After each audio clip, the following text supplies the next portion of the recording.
boss လက်မလေးထိုးပေးပါအောင် ပေးအာညလုံးနဲ့ပါဝင်သွားလည်းမသိဘူး မင်းအဆင်ပြေလားဆောင် ညလုံးနဲ့တကူကူဝင်သွားလည်းမသိဘူး boss ပြပါအောင် ဒီဘက်မျက်လုံး အမိုက်ဖြစ်မှာပါကိုကတော့ဘာမှမတွေ့ဘူး ဟုတ်လားခလူးခလူးဖြစ်နေတာအကောင်လားလို့အဲ့ဒါဆိုအမိုက်ဝင်သွားတာပေါ့နော် ခဏလေးကိုတေချာပြန်ကြည့်ပေးမယ်နော် ဟုတ် boss လာဒီရှင်းနာတော့ကိုမှုဝင်မယ် ဟုတ် ရလားအဆင်ပြေရလား ဟဲမမခေ ခေတ် နင်တို့เนี่ยဘာလုပ်နေကြရလဲအရှက်မရှိဘူးလားဒါရုံးကန်းနော် ဟိုလေးခေတ်ဟုတ်ကိုရှင်းပြမယ်နော် တော် ခေတ်ရဟုတ်ဒီလိုပါကွာ ရှင်းပါစောပိတ်ထားစောင်းနေဖြူမင်းအလုပ်ကိစ္စပြီးရင်တော်လို့ရပြီနော် ဟုတ်ကဲ့မမခေ ခေတ် ပိတ်ထားဘာမှမကြားချင်ရှင်းအရှက်တရားဆိုတာကိုရှိသေးရဲ့လားရှင်းကတထေးနော်ပြီးတော့ဒီလိုရုံးကန်းမှာကျမမဟုတ်တဲ့အခြားတော်ဝင်နှမ်းများဝင်လာခဲ့ရှင်းမရှက်ဘူးလားဟမ်ပြောစမ်းပါရှင်းမရှက်ဘူးလားလို့ ခေတ်ခဏလေးကိုရှင်းပြမယ်နော်ဟုတ်ပြီလားကိုရှင်းပြမယ် မရှင်းနဲ့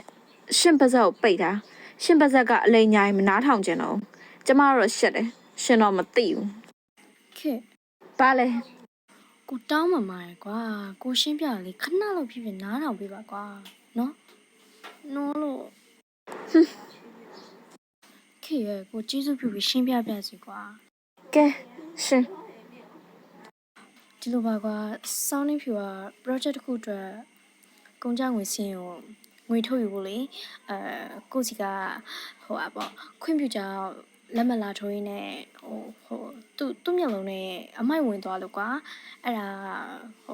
ကိုကကူညီပေးနေရပါကိုဟုတ်တယ်ကိုကူညီပေးနေရပါကွာ အော်အဲ့လိုကူတာပေါ့အဲ့လိုကူမရမှာပေါ့ဟုတ်လား မဟုတ်လေကွာလူမှုရေးရပေါ့ အော်လူမွေအရာပေါ့ဟုတ်လား ကျေးဇူးပြုပြီးကိုတောင်းမှမှာရယ်ကွာခေရဲ့ကိုအဲ့လိုမျိုးမရွေ့ပါနဲ့ ရွှဲမှာပဲဘာဖြစ်လဲဟုတ်ပြီပြန်တော့မယ်ရှင်းတခါလေးပြောထားမယ်နော်တိတ်ချနားထောင်ရှင်ဒီညညစာငတ်ပြီသားမှတ်ဟမ် ခေခဏလေးခေဟာကွာဟာမိန်းမငါဟာငါတယောက်တည်းနေကောင်းသားမိန်းမယူမိရပါမှားအမြဲသူတို့ပဲမှန်သူတို့ပဲတီးသူတို့ပဲတက်တကယ်မိန်းမရှင်းပြမယ်ဆိုတော့လက်မခံထင်နေတာထင်ပြီးဆွတ်ဆွဲသွားတဲ့အပြင်အငတ်ပါထောင်းမယ်တဲ့ကောင်းကြသေးရလားဗျကြားလို့မကောင်းကြသေးရလားငါမှားတာပါငါတော့မှားတာငါဟာငါတယောက်တည်းနေကောင်းသားမိန်းမယူမိတာဟိုကမှားတာ ရှင်ဘာပြောတယ် ခေပြန်သွားပြီမဟုတ်လား ရှင်အကြောင်းသိလို့မပြန်မဲနဲ့ခိုးနာထောင်နေတာ ခုနပြောရပြီတကယ်မဟုတ်နော်စတယ် ရှင်ညစာငတ်တာနဲ့မလုံလောက်ထင်တယ်အခန်းထဲကိုဝင်မလာနဲ့ဝင်လာရင်ဝင်လာကြီးဝင်လာတဲ့ချက်တော့ဓာတ်နဲ့ဖြတ်ခုတ်ပြင်မယ် အမလေးဗျာဖះဒါနဲ့ခုတ်ပြစ်မယ်တဲ့တေးလိုက်ရှင်တော့